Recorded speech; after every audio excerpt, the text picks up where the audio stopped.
is it true that angel trumpet leaves are poisonous? And this is from Craig in Middleton.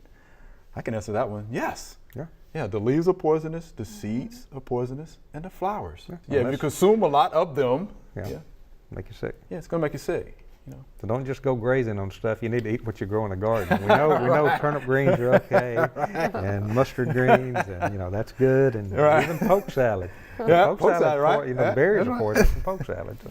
Right. Yeah, definitely the leaves are poisonous, and again, so are the seeds, so are the flower. Beautiful plant.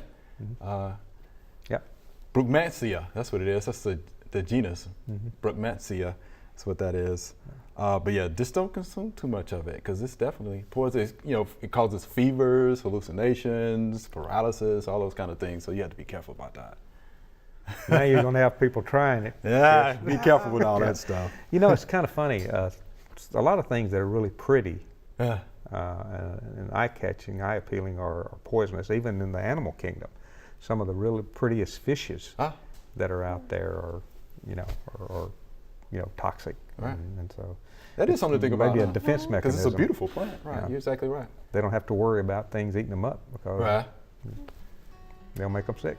All right. So Mr. Craig, they definitely make you sick. It's poisonous. And believe it or not, it's in the same family as tomatoes. Solanaceae family. Yeah. Right, nightshade family. Thanks for watching. If you liked it, subscribe. We have hundreds of family plot videos for you to view.